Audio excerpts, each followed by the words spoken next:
تخيلوا من شخص يذكر متابعينه بالصلاة وينصحهم بالصلاة إلى شخص ملحد هذا اللي صار ويا هايبر قبل 5 أيام. لا تنسون اللايك والاشتراك ويلا نبدأ بالفيديو. بالبداية خلينا نعرفكم على هايبر. هايبر هو يوتيوبر وصانع محتوى عربي وتحديدا من الجزائر. اشتهر بشكل كبير من خلال لعبة ماينكرافت وكان يعتبر من أشهر صناع المحتوى العربي بهالمجال. محتواه بالبداية كان عبارة عن تحديات وسيرفرات ومقاطع مضحكة وبثوث ويا أصدقائه، وقدر بفترة قصيرة يجمع جمهور ضخم جدا من مختلف الدول العربية. الناس حبت هايبر بسبب شخصيته الهادئة واسلوبه البسيط، وحتى هواي متابعين كانوا يشوفونه شخص قريب منهم اكثر من مجرد يوتيوبر عادي. وصل لمرحلة انه اسمه صار معروف تقريبا عند اغلب متابعين ماينكرافت بالعالم العربي. لكن مع مرور الوقت بدأت تظهر تغيرات واضحة على هايبر، سواء بطريقة كلامه او اهتماماته او حتى الافكار اللي صار يشاركها بالسوشيال ميديا. وهذا الشيء بالتدريج خلى اسمه يتحول من مجرد صانع محتوى العاب الى شخص مكروه لدى الجماهير. والمتابعين لاحظوا انه هايبر ساحب على قناته اليوتيوب ومكسلهم اصلا. وبعدها دخل هايبر بسيرفر اسمه QSMB، هو سيرفر يجمع صناع محتوى من مختلف الدول العالم. فكرته تعتمد على التواصل بين اللاعبين من دول مختلفة حتى لو ما كانوا يتكلمون نفس اللغة، لان النظام يترجم الكلام بينهم بشكل تلقائي داخل اللعبة. وهذا الشيء خلى التفاعل داخل السيرفر مختلف تماما عن اي تجربة سابقة. المهم وبعدها هايبر عنده بث انه يتكلم على اصدقائه السابقين ويحكي عليهم انه هم ضد الالوان ومن هنا هايبر بدا ياكل وحل حرفيا، لان من هنا هايبر عنده بث يدعم الالوان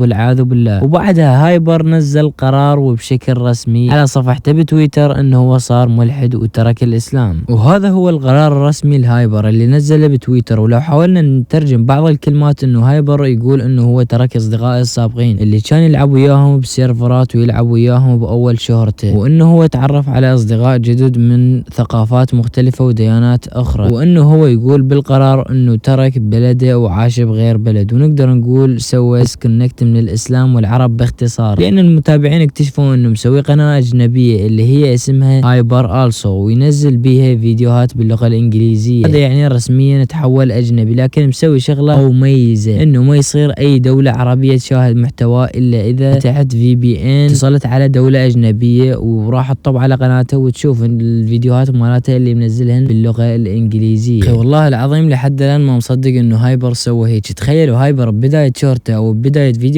كان يذكر متابعينه بالصلاة وينصحهم بالصلاة، وهسه صار هيك. ليش يا هايبر؟ تخيلوا بعض الناس يقولون انه هو باع دينه وبلده وباع اصله باختصار على مود الفلوس، لانه هو مصلحتي، لانه صار يركض ورا الاجانب لانهم ارباحهم اكثر. وناس تقول صار مصلحتي اليوتيوبرز اجانب، وصار يتلوق لبعض اليوتيوبرز الاجانب، وباع كل اصدقائه اللي كانوا معاه بداية شورته. وتخيلوا قام يسبهم وقال عليهم انهم كانوا اصدقاء سوء، وقام يحكي عليهم يا اخي شنو من بشر انت يا اخي، هذا منو غاسل عقله هيج غسله، لانه بفترة قصيرة باع دينه وباع اصله وباع كل شيء وباع اصدقائه بس على مود الفلوس والاجانب. ما نقدر نقول اي شيء، بس الله يهدي ويرجع للطريق الصحيح وان شاء الله يرجع للاسلام. والمهم الى هنا وصل لنهاية الفيديو. لا تنسون اللايك والاشتراك وباي.